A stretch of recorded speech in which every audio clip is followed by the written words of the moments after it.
Then Pilate therefore took Jesus, and scourged him. And the soldiers plaited a crown of thorns, and put it on his head, and they put on him a purple robe. And said, Hail, King of the Jews! And they smote him with their hands. Pilate therefore went forth again, and saith unto them, Behold, I bring him forth to you, that ye may know that I find no fault in him. Then came Jesus forth, wearing the crown of thorns, and the purple robe. And Pilate saith unto them, Behold the man. When the chief priests therefore and officers saw him, they cried out, saying, Crucify him, crucify him. Pilate saith unto them, Take ye him, and crucify him, for I find no fault in him. The Jews answered him, We have a law, and by our law he ought to die, because he made himself the Son of God. When Pilate therefore heard that saying, he was the more afraid. And went again into the judgment hall, and saith unto Jesus, Whence art thou? But Jesus gave him no answer. Then saith Pilate unto him, Speakest thou not unto me? Knowest thou not that I have power to crucify thee, and have power to release thee? Jesus answered, Thou couldst have no power at all against me, except it were given thee from above, therefore he that delivered me unto thee hath the greater sin. And from thenceforth Pilate sought to release him, but the Jews cried out, saying, If thou let this man go, thou art not Caesar's friend, whosoever maketh himself a king speaketh against Caesar. When Pilate therefore heard that saying, he brought Jesus forth, and sat down in the judgment seat in a place that is called the Pavement, but in the Hebrew, Gabbatha. And it was the preparation of the Passover, and about the 6th hour, and he saith unto the Jews, Behold your king. But they cried out, Away with him, crucify him. Pilate saith unto them, Shall I crucify your king? The chief priests answered, We have no king but Caesar. Then delivered he him therefore unto them to be crucified. And they took Jesus, and led him away. And he bearing his cross went forth into a place called the place of a skull, which is called in the Hebrew Golgotha. Where they crucified him, and 2 other with him, on either side one, and Jesus in the midst. And Pilate wrote a title, and put it on the cross. And the writing was Jesus of Nazareth, the King of the Jews. This title then read many of the Jews, for the place where Jesus was crucified was nigh to the city, and it was written in Hebrew, and Greek, and Latin.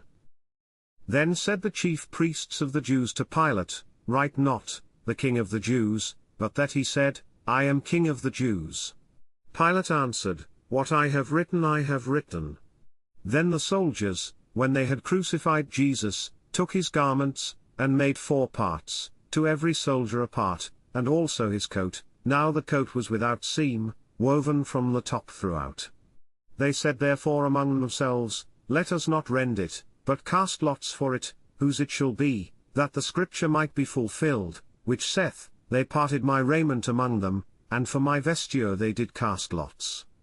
These things therefore the soldiers did. Now there stood by the cross of Jesus his mother, and his mother's sister, Mary the wife of Cleopas, and Mary Magdalene. When Jesus therefore saw his mother, and the disciple standing by, whom he loved, he saith unto his mother, Woman, behold thy son. Then saith he to the disciple, Behold thy mother. And from that hour that disciple took her unto his own home. After this, Jesus knowing that all things were now accomplished, that the scripture might be fulfilled, saith, I thirst. Now there was set a vessel full of vinegar, and they filled a sponge with vinegar, and put it upon hyssop, and put it to his mouth.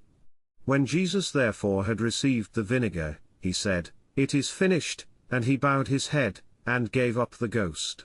The Jews therefore, because it was the preparation, that the bodies should not remain upon the cross on the Sabbath day, for that Sabbath day was an high day, besought Pilate that their legs might be broken, and that they might be taken away.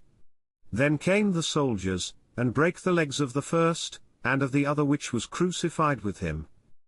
But when they came to Jesus, and saw that he was dead already, they brake not his legs. But one of the soldiers with a spear pierced his side, and forthwith came there out blood and water. And he that saw it bare record, and his record is true, and he knoweth that he saith true, that ye might believe. For these things were done, that the scripture should be fulfilled, a bone of him shall not be broken. And again another scripture saith, They shall look on him whom they pierced.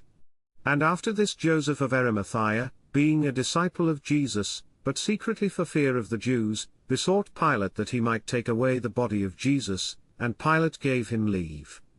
He came therefore, and took the body of Jesus. And there came also Nicodemus, which at the first came to Jesus by night, and brought a mixture of myrrh and aloes, about 100 pound weight. Then took they the body of Jesus, and wound it in linen clothes with the spices, as the manner of the Jews is to bury. Now in the place where he was crucified there was a garden, and in the garden a new sepulchre, wherein was never man yet laid. There laid they Jesus therefore because of the Jews' preparation day, for the sepulchre was nigh at hand.